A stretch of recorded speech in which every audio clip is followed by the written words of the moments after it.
All right, so today we're going to complete the remaining portion of the risk management, and then we're going to get into the procurement management as well. So let's get started.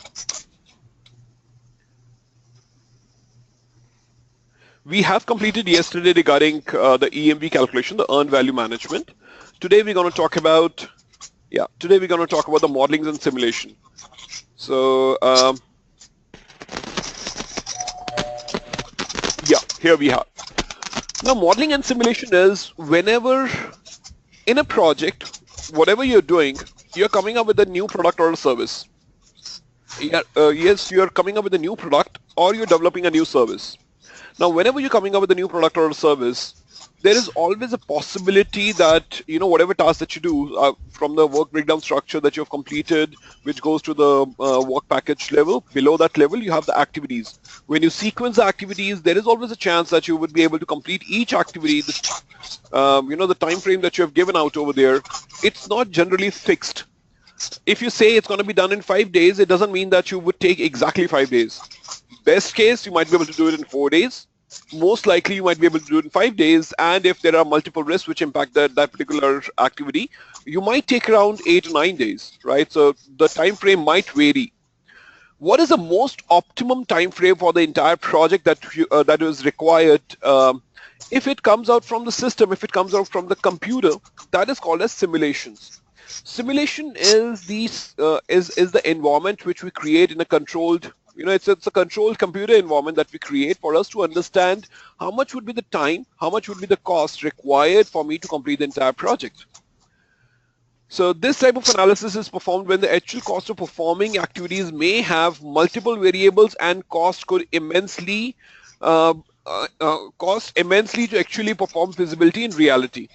Example of that given over here is simply treated as a task repeated over many times with different variables over a project network, schedule network. What would be the output? Will it vary every time?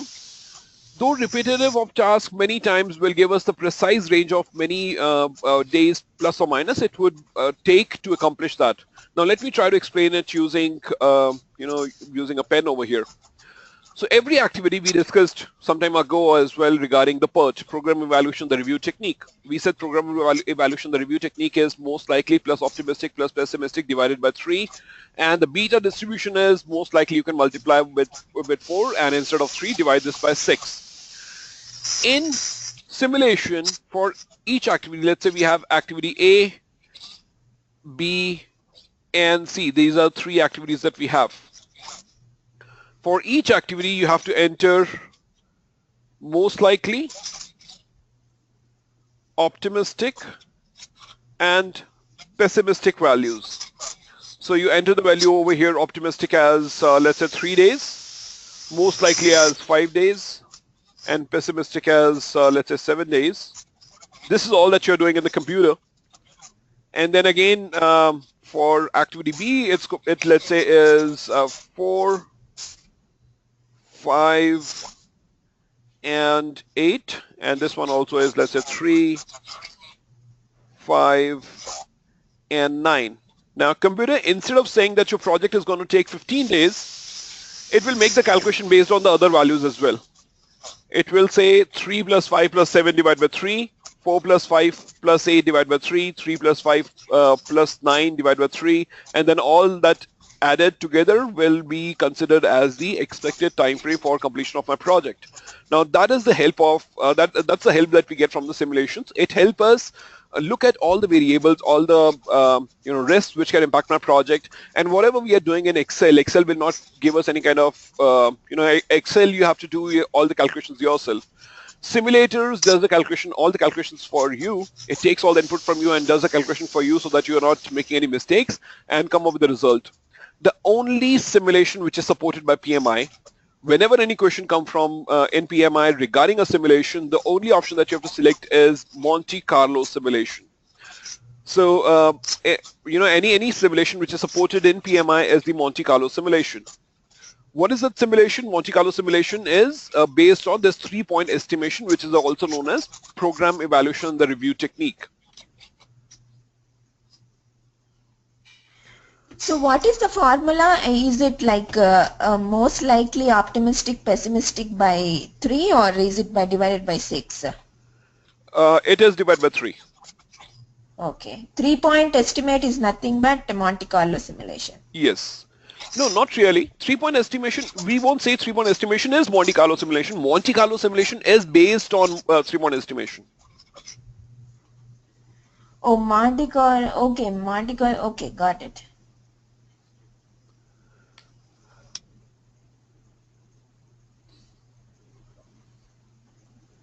All right, so let's move ahead.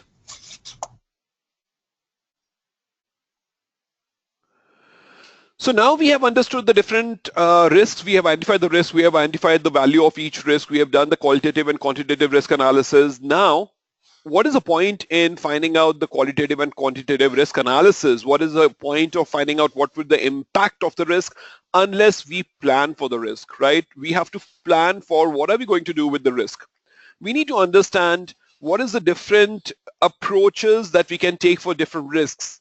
Now, risk response depends entirely upon you. You need to plan it. We won't say from PMM perspective, we won't say that if the value is less than overall budget of 10%, then you would do this, or the value is greater than $10,000, you need to take this action. No, it entirely depends upon your stakeholders' risk appetite, risk threshold. It depends upon your stakeholders. It depends upon you. And finally, it depends upon what is getting approved in the plan document. What are the different strategies that we can follow?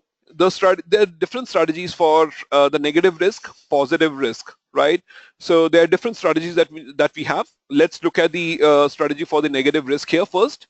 So when we have the negative risk, the strategies that you can follow is avoid, transfer, mitigate, and accept. Let's talk about each one of these. Now, let me take an example here to explain all these different responses and what to do. Let's say I have to do a project, right? I have to build, let's say I have to build a software. Building a software in maybe Afghanistan is going to be the cheapest option for me, because that's probably is the cheapest location where I can get things done. And if I go ahead and do it in Afghanistan, what's the problem? It's a terrorist activity can happen over there, so there is a risk, negative risk, where my people can get impacted, my people can get killed as well over there. Me not doing a project in Afghanistan, understanding that my people's life is in risk, is avoid. Don't do it if your people's life is in risk. So that is avoid. I'm not doing it. Another example is if I have to travel in India, there is a Naxalite zone very near to West Bengal. If you have to travel from one location towards West Bengal, let's say we have to travel from Chennai to West Bengal, I can travel by road, I can travel by air, I can travel by, these are the two primary modes of transportation which I can follow. Now, if I know that in between there is an Naxalite zone and that can impact me, not traveling to that zone, whether air or by car, is avoid. Don't do it, right? Don't do it. Transfer. I am doing a project in Afghanistan, but I've taken insurance, right? So I take an insurance just in case something happens. I will pay back the family of my employees. So that is transfer. I'm transferring the risk of something happening and me have to making a payment to cover the additional expenses, to give some sort of benefits to the employees. I'm transferring it to an insurance company. That is transfer. Another example of that would be I don't want to do it, right? Because my employees are in trouble. My employees can get killed over there in Afghanistan. So I give the contract to Praveen. Praveen goes and sets up he sets up the business in Afghanistan and he's doing it. So I'm transferring the risk to Praveen. I'm not doing it. I'm not taking the risk of having my employees killed. I'm transferring it to Praveen. Always remember, that's just for the illustration purpose, just for explaining purpose. From exam perspective, you will not transfer the risk. You will not transfer the risk if it is very critical or if it is life-threatening, right? You will not transfer the risk if it is life-threatening or very critical. Mitigate. Mitigate is I have to travel from Bangalore. From here, I have to travel. I will take the later example. Let me take the same example of Afghanistan. So I have to set up, I have to do the project. Cheapest location is Afghanistan. I know my people can get killed over there, so I hire multiple gunmen. I beef up the security in my location, Afghanistan. So something, if that something happens, then I have my security guys who can hold back the terrorists till the time more forces arrive from, from the police or whatever. So that is mitigation. I am mitigating it, mitigating the impact of the negative risk. If it happens, there is you have done something which will reduce the impact. Impact will be there. My security guys are still getting killed, but at the same point of time, I have mitigated the impact on my employees by beefing up the security. Last is accept. Accept is when I know that my people can get killed. It's okay. I don't care. I will go and set it up in Afghanistan and I accept the risk. If it happens, fine. I will pay whatever additional money I have to pay to their family. I don't care at the moment. I'm just going to set it up. I don't do anything, right, to nullify the impact or to reduce the probability, to reduce the impact. I'm not doing anything. No strategy I'm following. I'm just accepting it. Now, from exam point of view, you will accept only if the value of the risk is less than your stakeholders' risk appetite. How would you understand risk appetite? You need to talk to them. You need to speak to them to find out what would be their risk appetite. How do I generally find out the risk appetite of my stakeholders? I speak to them and during the conversation, my stakeholders, whenever if they say we have reached here only because of the multiple risks that we have taken, that tells me that they have higher risk appetite. Versus if my stakeholders say that they are not very keen on taking a lot of risk, that means their risk appetite is very, very low, right? So this is something which we do. Always remember, from the exam perspective, critical risk with high impact, the good strategy is avoid and mitigate, right? If it is a critical risk with high impact, the good strategy is avoid and mitigate. And if it is less critical with low impact, then the good strategy is transfer it or accept it. So these were the strategies for the negative risk. Let's talk about the positive risk now. Positive risk is when something has a probability Can of you explain once again when do you avoid it from exams perspective? When do you avoid the risk and mitigate? Right, sure. So just that sentence. Yeah, that sentence should be fine. When can we avoid and mitigate the risk? right. So avoid, as is given over here in the graph as well, when the risk is not very critical, right? When the risk is not very critical and doesn't have very high impact, then you can go ahead and avoid. Either don't do that particular activity. If the impact is very, very high, right? If the impact is very, very high, if the risk is very high and it's very critical risk and the impact is going to be, let's say, $100,000, $200,000, either I have to mitigate it, I have to reduce the impact of it. Otherwise, it doesn't make sense for me to do the project, right? If I'm carrying a risk and if it happens and it's going to set me back by $200,000, it's a huge impact. My project itself might not deliver the intended value, or my project will be a huge failure if that happens. So either I have to mitigate it or I will not do that project at all. Make sense? Yep.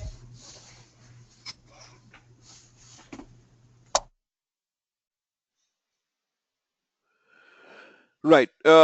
Strategies for the positive risk or opportunities. So for positive risk is the risk which risk is nothing but an uncertain event which can impact my project. If it has a possibility or probability of impacting my project in a positive manner, it is called as a positive risk. For example, if I complete the project Palm Jumeirah Island, the video which I made you see, that Palm Jumeirah Island, if let's say you're a project manager of Palm Jumeirah Island, and you get to know that if you complete your project before December month, when do Westerners take holiday? During Christmas time period. So you get to know that if you complete and that time it's probably cold in certain areas, so they tend to travel to Middle East as well. If you complete your project before December, you have huge possibility that Westerners during that time period will come for holiday to your location. So that's a positive risk. This is a main single reason that you created your island for. You wanted to increase the tourism over there. So that's a positive risk. Now, what is the strategy of positive risk? There are four strategies that we have: exploit, enhance, share, and accept. Exploit is when there are risks which can be beneficial to the organization. It is natural that these risks are driven towards ensuring risk occurs, right? And enhance is when you want to increase the probability or likely chances to ensure that the risk occurs by maximizing the possibility of risk occurrence.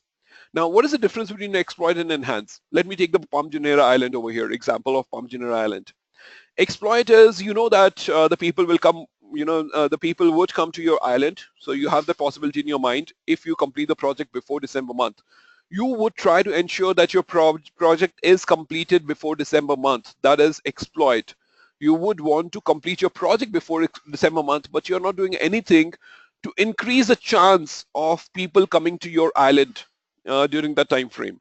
Enhance is you also start advertising in the media, in let's say newspaper or online platform, TV channels. You start advertising so that people get to know about the Palm Jumeirah Island, that it's getting complete before December month, and they come to your island. Share. Now, after doing so many advertisements, you find that there will be a lot of people who would come. There is another risk which is coming out. If a lot of people come, where would you accommodate them, right? So you might not have enough hotels. You might not be able to accommodate all of them. You don't have sufficient funds and time to construct all the hotels on time. So what do? You go to Hilton, you go to different hotels and ask them to set up their hotel in your location. They set up hotel in your location, so you first of all get some money from them to set up a hotel in your location. Then if if more number of tourists come, you're getting benefited. At the same point of time, those hotel guys are getting benefited. That is sharing. When you're not able to handle the entire positive risk, you share it with somebody else to ensure the positive risk happens and there is no negative impact. Everything is handled positively. That is share. Accept. Accept is very similar to what we do in accept in risk, in the negative risk. Here as well, we don't do anything. Whether my project gets completed before December month, fine. If it doesn't get completed due to something unprecedented which happens, I don't care. I know there's a positive risk, but I don't take any action towards it. Why I don't take any action towards it? Because probably to speed up the operations, to speed up the entire project and getting it done before December month might exceed the cost beyond the positive risk which I anticipate, right? So I will be spending more than the positive benefit that I will get. That's why I don't speed up my operations. I just accept it and say that if it happens, great. If it doesn't happen, I don't care. I'm not going to crash the tasks on critical chain or critical path to reduce the overall time frame for my project. So those were the strategies. Strategies, as I said, depends entirely upon entirely upon your comfort zone and it depends entirely upon your comfort zone and upon your stakeholders. Which one do you follow for which particular risk that you've identified? Finally, we have the contingent risk strategies. We spoke about this earlier as well. There are two types of contingencies, contingent reserve that you maintain. One is your contingency reserve and the second one is management reserve. How are we calculating it?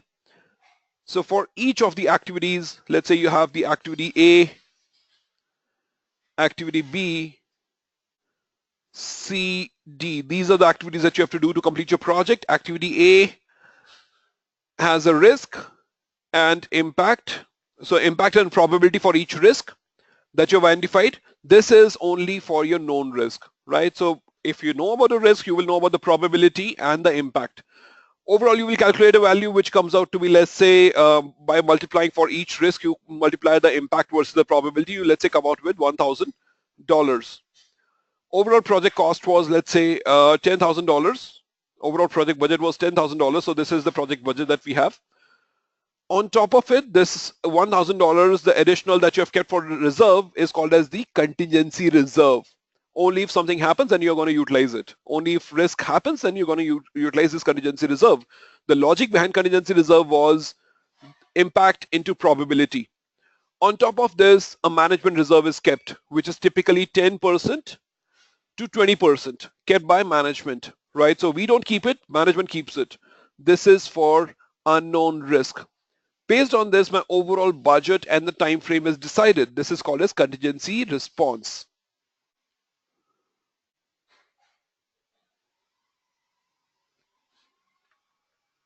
All right. So finally, we have assessed the impact. We have created our budgets also. We have created our contingency reserve as well. We have understood what has to be done for each project. Now I have to control the risk also. During the life cycle of the project, certain risk values might go up, might go down, right? Initially, I thought the risk is of low magnitude. And during the life cycle of the project, I might find the value of the risk going from low to high, right? Let me take an example of that. Let's say you're living in a society, it's a gated community, you're staying over there. It's a newly built gated community in the suburbs of, let's say you're staying in Colorado. In suburbs of Colorado, it's somewhere in distant location. There is a new gated community which is created, and you buy a house over there. You start staying over there. Now, there is nobody else surrounding that gated community. There's nobody else. You are staying over there just alone. There's a huge chance, because there is no population around, there's huge chance of stray animals, or like tigers or something, the mountain tigers, the mountain lion of Colorado, coming up and attacking over there your neighbors, or creating some sort of trouble. So the risk is high at the moment. Over a period of time, that area becomes populated. So over a period of time, you get more gated communities, more houses near to your house. These wild animals will not, they would want to avoid areas which are densely populated by humans. So now the risk of them coming to your location is far lesser than compared to the time when your house was alone over there, right? So during the life of during the life of the entire project, the value of the risk might go up, might go down. What do we need to do to control the risk? We have risk reassessment. We need to audit the risk. We need to find out if the risk has happened, has not happened, has the value changed. So we need to do the risk reassessment, audit, variance and trend analysis, reserve. How much of reserve am I still left with? Imagine you keeping only $1,000 risk, and after completing only 4 tasks or 5 tasks, you're left with only $200 now, right? So you might need more budget, because more risks have impacted your project. So that is reserve analysis. That becomes your control risk. So risk reassessment is identify the risk, observe it, regulate it, close it, and reassess if it is still impacting. There are other tools and techniques for the risk, controlling the risk, which is the variance and trend analysis. What did you anticipate? What happened actually? You expected it to impact you, set you back by $1,000, but it actually impacted you by, let's say, $1,500. So what was the variance? That completes us with the risk management chapter. Next is procurement management. Give me a moment. Let me just take a glass of water here. Just a moment.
All right, let's get started with the procurement management chapter now. Procurement management talks about if in case, whenever you get a project, you might be an expert in delivering the entire project by yourself, or you might not be an expert in that. You might need certain help to deliver the project, right? So if in case you don't have the complete expertise inside your organization to deliver the entire project, the portion of your work you might want to outsource to somebody else, a third-party organization maybe, for them to complete the work and hand it over back to you so that you can integrate your work and their work and deliver it back to the client. Or it might be a situation which has happened with you also probably. Let's say you're working in an organization, you would have seen this. You're working in an organization, you get a project in which there are certain skills which are required for you to complete the project, but those are rare skills. Those are not required every time in any other project. Now that skill set, you don't want to hire that skill set from the market, because hiring and keeping that skill set, you think that skill set is only required for this particular project. It's not required every time. Now in that situation, you might have the contractor, a contract workforce coming from some other organization and working for you. You take the entire ownership of management of the project, but then the skill set you're hiring from outside, a skilled worker you're hiring from outside. You're getting that person to come, work for you, deliver the work for you, and go back then, right? So that is, all this is procurement. Procurement is when you are giving out a portion of your work for somebody else to do, or you're getting a worker, skilled workforce from somewhere else, from some other organization, to come and work in your organization on a contract basis, right? So that becomes pretty much a procurement. Now, when we do procurement, there are three processes that we're going to talk about. These three processes are plan procurement management, conduct procurement, and control procurement. Now, let's talk in brief about all these three. Plan procurement management, conduct procurement, and control procurement. Plan procurement management is I have decided now that I don't want to make it, I want to buy it from the market. It could be the entire product, or it could be the portion of the work which has to be delivered by a third-party organization. I don't have the expertise in that. I don't want to take the risk of getting something done which I don't have expertise in it. So I don't want to get it done. The cost of making it in my organization is higher than procuring it from the market, right? That could also be the situation. Or third, I just want a skilled workforce for me to come from outside, from some other organization, work for me and go back after the project is done. Whatever is the need, I have decided I have to procure now from the market. So now I need to plan. I probably need to advertise to find out who are the possible vendors who can come and give me this service or the product, right? So I first need to advertise. I need to then some of the sellers will come, so I will give them. They will ask me for information. I will give them information. I will also seek information that how would they do it, what they would do. So I'm gonna get proposals from them, quotation from them, different type of documents which I want to get from them to understand their capabilities. Would they be able to do it for me or not? Then I need to sign a contract once I select the bidder. So I need to sign a contract with them. On what basis? Is it just a purely basis of money or something else? Maybe just money, then it's bidding. If it's more than that, for example, the company has to be CMMI certified, or CMMI level 5 company only can bid for it. If there is additional criteria also might be there. All of that I need to put into plan document, right? How would I invite the vendor? How would I select the vendor? What kind of contract I will sign? If something goes wrong, who will be the arbitrator? How would I handle the conflicts? How will I monitor my procurement activity? All of that has to be mentioned in my plan procurement management. Now I've planned it completely. How would I do it, right? How and what I have to do is planned. Now actually it's a time for me to go ahead and invite vendors and look at their bids, look at what look at what they have in offer for me. So I will invite them and we'll actually go ahead and sign the contract with them. That is conduct procurement, signing the contract. When I sign the contract with them, I make sure that I set the expectation that I will keep on regularly monitoring your progress. So I will monitor your progress.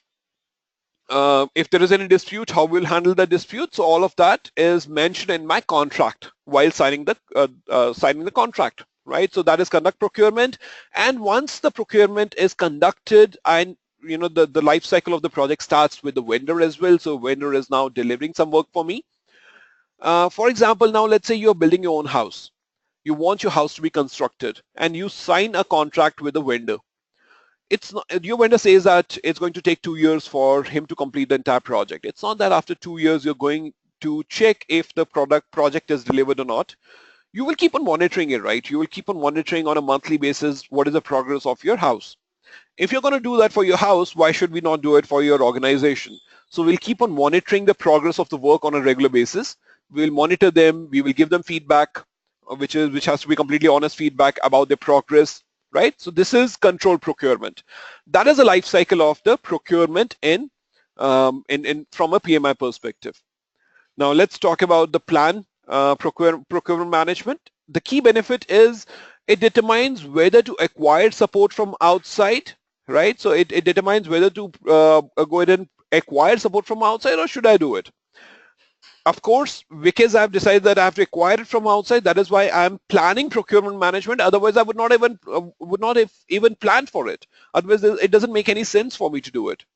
What to acquire, how to acquire, when to acquire, all these are answered by the plan procurement management, right? So that is what gets answered in the plan document. It answers what, how, and when has to be done, right? So this is something which my procurement management would do. Now let's look at the tools and techniques which I would follow over here. I need to first of all decide, should I make it or should I buy it? Make or buy decision. EMV calculation. Remember the video that we saw yesterday. EMV calculation, expected monetary value. If I make it, what is going to be the cost? 50% chance, 30% chance, 20% chance, all those chances, and the complex mathematics with which we found out the EMV yesterday. That's how we decide if we should make it or buy it, right? Once a decision is made that you have to buy it, procurement starts, right? So the procurement life cycle starts. Then we have to do market research to find out who can give me this particular service. And eventually I also need to conduct the meetings for me to understand if that's the right way to go or not, right? So if that's the way I should go, and go ahead and conduct the procurement. Now let's talk about during the planning stage itself, I need to decide what is the type of contract which I would do with the vendor. When I sign the contract, with the vendor, I need to plan beforehand. I would not be inviting the vendor and then deciding. Before even I invite the vendors, I need to decide what type of contract I want to do. There are different type of contracts which we can do. One is fixed price contract, second is cost reimbursable contract, and third is time and material contract. Now fixed price contracts are, let's say you want to build your own house. Building your own house from your experience and from your friends' experience, you know that in market generally, house is probably the kind of house that you want to build, the scope that you have in your mind. For that kind of house, you should be spending around, let's say, $800,000. So that's your budget, or that's the money that you have in your mind. When you speak to different vendors, they have already done this kind of work earlier. They are in real estate. They have done this work numerous number of times. They have complete clarity about what's the cost of cement, what's the cost of steel, and all the raw material, what's the cost of labor, everything. It's crystal clear to them. In that situation, we would do fixed price contract where both seller and buyer are completely clear about what has to be done, right? When both are clear, then fixed price contract makes a lot of sense.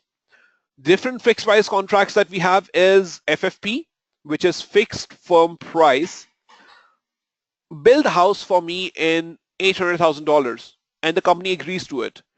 So now the house will be delivered to you in $800,000, whether it costs $700,000 to the company, which is building a house for you, or because of the cost increase, because over a period of time the cost of cement has gone up. It was not predicted earlier, but cement suddenly has gone up. The price of cement has suddenly gone up, or the steel has gone up because of various international factors. the money at which the house is delivered to you is $800,000, right? So that is firm fixed price. No matter what happens, the price remains fixed. Fixed price incentive fee. Now, what is the incentive for the seller to deliver the house to you on time? That is why you would see a lot of times in real estate when you go and buy a flat for yourself or when you go and buy a house for yourself, it really gets delivered on time because they don't have any incentive to deliver a product or a service to you on time. You attach a clause to it. You say that if you complete the work within 1 year, I'm going to give X percentage of incentive, right? So that is fixed price incentive fee. You're giving 10% incentive, 5% incentive, whatever the percentage that you have decided. Now there is an incentive for a supplier to deliver the product or service to you on time, right? So that is FPIF, fixed price incentive fee. Next is fixed price economic price adjustment. You sign the contract for $800,000, but you know that the value of the dollar is fluctuating. It might go up, it might go down. The inflation is also fluctuating. So depending upon that, you make the economic price adjustment during the time of delivery. That is economic price adjustment. It might be $810,000, or you might have to end up pay $790,000 if the dollar value goes up, right? That is economic price adjustment. Always remember, fixed price contracts, buyer carries 0% risk and seller carries 100% risk. Why? Buyer has bought a house in a fixed price. Now, whether the price goes up, the input price, the construction price, the raw material price goes up or down, who's getting impacted? Seller. If the cost of steel goes up or the cement goes up or anything else goes up or the labor goes up, seller might not be able to deliver the product within committed price, but he still has to deliver it. So the risk is carried by seller here, not the buyer. Buyer has already gone ahead and decided this is the money that I'm paying it to you. Next is cost reimbursable contract. In cost reimbursable contract and the time and material contract, buyer carries the risk. 100% risk is carried by the buyer, not by the seller. So what is cost reimbursable contract? Let's say you do a contract with the US defense government. US defense comes to you and says that, so you have set up a factory and you are into defense equipments, right? So you're into weapons and that's your line of business. US defense comes to you and comes up with a proposal and they want to sign up a contract with you. They want you to make a weapon which is deadlier than nuclear weapon even, right? So they want to come up with that kind of weapon. To make that weapon, you don't know, right? This has never been done earlier. This is something new that US government wants you to build or US defense wants you to build. You don't know what's going to be the cost of it. How can you sign a contract for $100,000, $200,000, even 1 million, 1 billion, 1 trillion? You don't know. You don't know how much it's going to cost you. When you don't know, when you don't have clarity, when buyer or the supplier or the seller don't have any clarity about the cost of delivery of the work which is required, then we do cost reimbursable contract. Can you do it? Of course you can. Whether it takes 10 years, 20 years, you can do it by keep on doing R&D towards that weapon. But what's going to be the cost? You don't know. So in that situation, you will do cost reimbursable contract. Now, always remember, cost reimbursable contracts are only done when buyer and seller both doesn't have clarity about the amount it would take for them to complete the work. And this was never done in the past, right? Different cost reimbursable contracts, cost plus fixed fee. I'm going to give you the cost, whether it's $100,000, $200,000, whatever is the cost. On top of it, I will give you $50,000. That is cost plus fixed fee. Again, the problem over here is it's already fixed, right? I'm going to give you $50,000 on top of it. What's the incentive for me to control the time or the budget? I might still be able to control the time as a seller. I might still control time because I want that $50,000 incentive as soon as possible. But what is the incentive for me to control the cost? I probably am going to hire very expensive resources because I want this to be done faster. So there is no incentive for the seller to control the cost, right? Next is cost plus incentive fee. This takes care of the CPFF, the disadvantage of seller having no incentive to control the cost. we give incentive now. We say, okay, if you do it within this particular budget, or if you do it within this time frame, I'm going to give you 10% incentive, right? So that is the incentive fee. Next is cost plus award fee. Now there's a difference between incentive and award. What is the difference? Incentive is about money. You give 10% incentive, 20% incentive, whatever.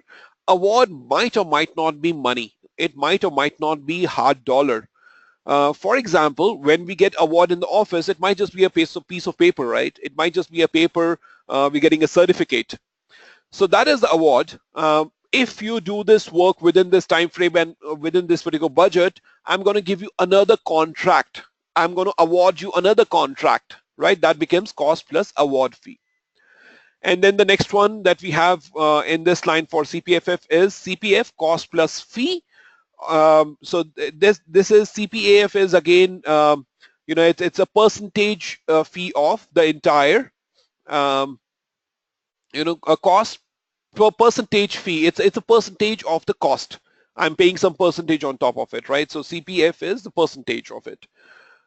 Give me a second, guys. There's someone at the door. Just a moment. Please hold on.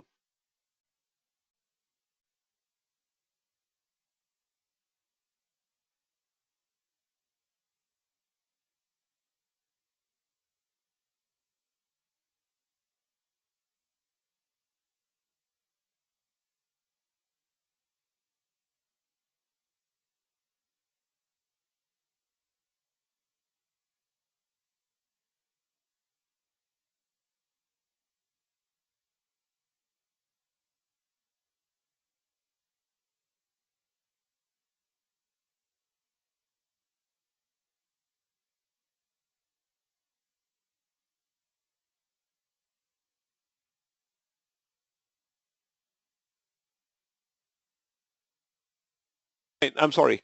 So CPPC is cost plus percentage cost, right? So you are paying some percentage of the cost on top of it once the project is completed. And the last one is time and material contract. The time when you have the skilled workforce, the contractors coming into your organization, they're giving you time, you're giving them the material for them to complete the work for you. That is time and material contract. Whenever you hire an employee as a contractor to work in your company, the kind of contract that you do over there is time and material contract, right? So that is your time and material contract. Okay. Few more abbreviations that we have for these contracts are RFI, which is request for information. In the beginning, when you don't know who's going to give you the service, who are the different vendors who can provide you the service, you roll out RFI. You request for information to different vendors and say that, would you be able to deliver this for me? Would you be able to deliver this for me? A request for proposal is when you ask for proposal, how much it's going to cost and how you're going to do it, right? Tell me the way how you're going to do it. So that's a proposal. I will do it for you in this particular cost and this is how I would do it. That is request for proposal, more details about what is the kind of work that will be carried out. Invitation for bid is purely on money. The lowest bidder wins always. So I'm getting a contract, signing a contract. Supplier A says that I'm going to do this work for $100,000. Another supplier says $90,000. Another supplier says $85,000. So the third supplier who has quoted $85,000 wins because bid is always on money. Request for quotation, I roll out this document to the known vendors. If they have done the work earlier for me, I know them, I've already evaluated them, I will ask them, okay, submit your quotation, how much would you charge for this kind of work, right? So that's the only difference between bidding and quotation. Quotation is from known bidders, known vendors. They are already known to me, they are my authorized vendor. Statement of work is the work which it's a statement of work is the document which I give it out to my vendors. It could be post or it could be before the contract is signed about the work which has to be accomplished. What is the work that has to be done? That is statement of work. The other tool that we follow over here is make or buy analysis. So we find out if we should go ahead and who should do the work. If we should do the work or get it done from the market, that is make or buy analysis, right? Now finally I need to go ahead and sign the contract with the vendor. So I've already got the details, who would do it, what has to be done, when has to be done. Now it's time for me to invite the vendors, evaluate them, and finally sign a contract for them. Inviting, I am having a bidder conference. When I invite them, I want all the bidders to come up on the same platform and everybody understand, they get complete clarity about what is the work that has to be accomplished. I call them in one room. They have complete liberty about asking me any number of questions. I answer all those questions for them. When the questions are answered, they get clarity. That is bidder conference, right? Where I'm having a conference with my bidders so that they can ask me any number of questions and I can answer all their questions to give them complete clarity about the work that has to be accomplished. Then they submit their proposal, so I will evaluate the proposal, right? It could be based on just money or it could be based on multiple factors. For example, the money, the financial background. It should not be a case that after I sign the contract, they go bankrupt and they're not able to complete my work. I want to have higher predictability. Another one could be I want a CMM level 5 company only. So what is the, how am I going to evaluate it? That is a proposal evaluation technique. While evaluating my internal, there is an internal team, internal set of people who also tell me that for this kind of work, this is the money that you should pay. Those are called as independent internal estimators. They tell me how much money I should pay for this kind of work, right? So that I don't overpay, I don't underpay. Overpay, I don't want to be overcharged. Underpay, I don't want my vendor to cut corners and compromise on quality at a later stage, right? So that's why I want to stick to a certain estimate which is given by independent internal estimators. I don't want to overpay or underpay. All this can happen through expert judgment. While inviting vendors for the bidder conference, the step to invite vendors for bidder conference or suppliers for bidder conference is through advertising, right? I advertise in newspapers, on social media, or whatever. Then I analyze their bids, and eventually I have the procurement conducted. To conduct the procurement, if you're building your own house, the vendor says, I'm going to charge you $100,000. You don't pay them $100,000, right? You negotiate with them. You say, no, 100,000 is too much. I'm going to give you $90,000. I think you can do the work in $90,000 as well. Eventually, you guys settled out for $95,000. Now, that is what? That is complete negotiations. Now, remember, we negotiate before a contract is signed, and we also negotiate from payment perspective before making the payment. That is towards the close of the procurement. We again renegotiate at that point of time as well before making the payment. There's no harm in it, right? So always remember, negotiation is conducted before contract is signed, and just before the payment is released, you renegotiate with the vendor, right? So that is conduct procurement. All right, so we have spoken about all these. The tools and techniques. Bidder conference, where a meeting is conducted between buyer and the prospective seller so that common understanding is built. Proposal evaluation technique. How would the proposal be evaluated? Independent estimators are get the cost estimates prepared from outside estimators so that I don't underpay or overpay. Advertising, placing advertisement in general, circulation publications, procurement negotiations, mutual agreement should be done prior to signing the contract, right? All right, guys. So we are pretty much in the middle of this chapter that we have to complete today. Let's take our first break for today, which is of 35 minutes, and let's get back after 35 minutes for the last session of the day. All right, guys. Okay. All right. Thank you.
All right, welcome back everyone.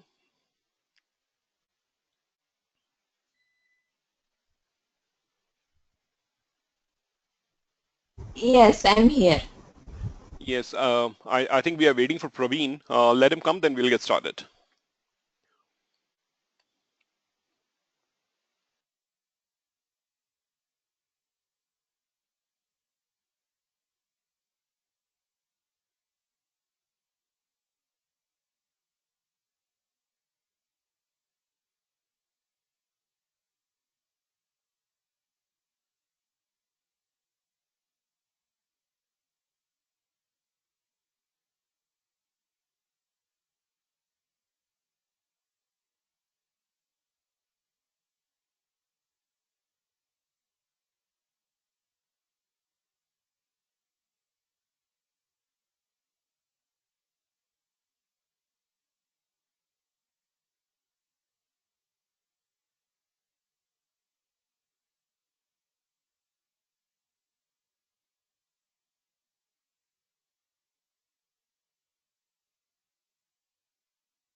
All right, I think we shall get started. We have given him a couple of minutes.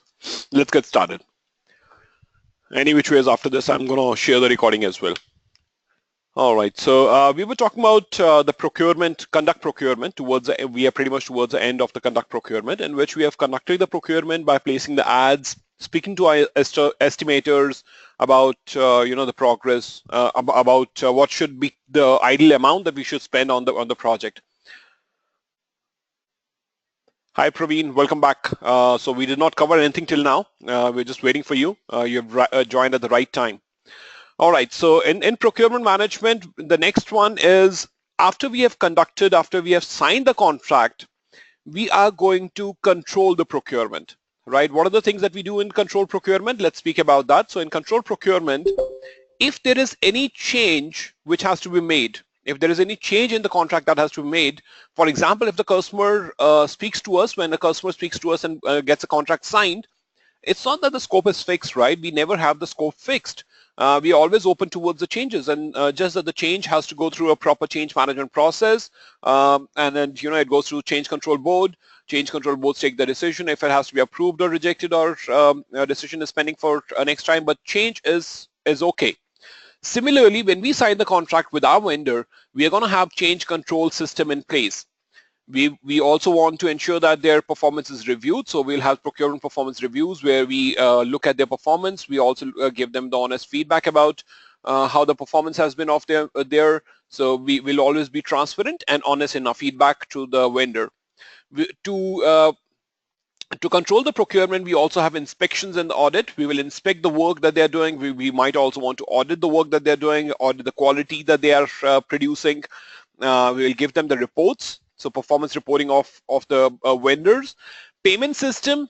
So payment system is the good practice from PMI perspective is only after the successful delivery of the product or the service for which you have signed the contract with the vendor, you're going to release the payment, not before that, right? So payment system is where you're releasing the payment only after successful delivery of the product or the service for which you have signed the contract with the vendor. It might happen.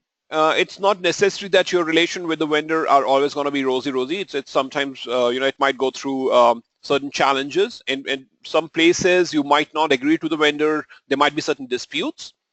We don't want to go to the court, right? It's going to hamper our company image, the vendor's company image. We don't want to go to the court straight away. Who's going to handle those claims? Who's going to handle the claims? So there are generally arbitrators in between. The person, generally a lawyer, very highly paid lawyer, sitting in between, handling these kind of claims. They are just there to work as an intermediator and resolve the issues between the seller and the buyer. If that also doesn't work, first step is you try to resolve the issue directly. If it doesn't work, go to arbitrators, let them resolve the issue. If that also doesn't work, then only we go to the court, right? And that's how we control the procurement. To control the procurement, the tools and techniques that we have spoken about is control change, a process by which the procurement can be, the procurement contract can be modified completely, right? Any changes can be done into the contract. Inspection and audit is to verify the compliance of seller's deliverable. Are they meeting my customer's requirement? Are they meeting my acceptance criteria or not? Performance reporting is to inform how effectively the seller is achieving the contractual obligations or objectives. Right? Payment system, claim administration, that is something which we have already spoken about. And finally, we'll go ahead and close the procurement. Now, to close the procurement, how do we close the procurement? We close the procurement by, towards the end, the deliverable is accepted. We give the feedback. We release the payment to the vendor, and we close any open contract which we might be having with them. So this is where we formally accept the deliverable, we release the payment, and close the contracts. The key benefit is that it documents the agreement and related documents for the future references. During closure, we do the audit to find out if it is meeting my requirement or not. And as I said earlier, during closure also you need to renegotiate with the vendor. You might just go back, there's no harm, right? I might just go back and say that if we are okay to reduce the price, the outstanding. There might be certain situations where the relationship did not go so well, or there might be certain outliers that you have caught. You can show it to them, say that it did not really go the way it was planned. There were a couple of deliverables in which we had to go back. So why don't we talk a little bit about the price? That could be one way. Second is maybe you want to tell them that, okay, let's try and speak about the pricing. If you can do something about it at the moment, then I'll see if I can give you another contract, right? Or I can renew your contract. That is a renegotiations before the closure of the contract, before the payments are released, right? And all this gets recorded into the record management system.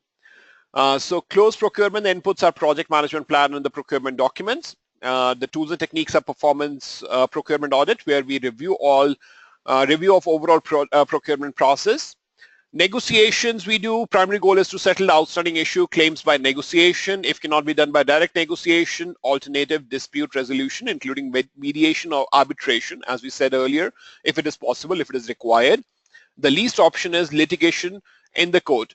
Well, renegotiations, during renegotiations, we generally don't go to the court. It's a time when we are negotiating with them, right? It's not that they owe something to us. Close procurement, we close finally we go and close the procurement and update the organization process as said, including the lessons learned document, make the final closure of the legal closure, administrative closure, and financial closure for the documents that we have, right? So that's how we close the procurement with the vendor. Right, so the last chapter that we have left now is the project stakeholder management. Project stakeholder management and the ethics are the two which are left out now, and the tips and tricks for the exam, how to prepare for the exam, and what are the things that you should be taking care of. That we will have a discussion on the last day, which is tomorrow. So today, do we have any questions which you want to cover? Any questions, any doubts?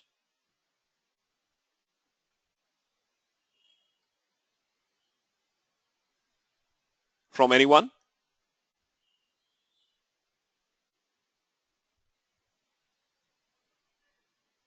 Hello? Nothing. Okay, all right. All right then, I think that's it that we had for today. We are closing a little early today, around 20 minutes before the scheduled time. But then it's just 2 chapters left out, and stakeholder management is also very much related to the communication management. It's just a revision of the communication management pretty much. Not left with much of the content. Let's close the session for today then, and if you have any doubts, any concerns, please feel to reach out to me as always as said. Tomorrow I'm going to share the tips and tricks about how do you clear your examination, how do you prepare for the examination. So that's in store for tomorrow. All right then, have a nice day ahead. Take care. See you tomorrow. Bye-bye. Bye.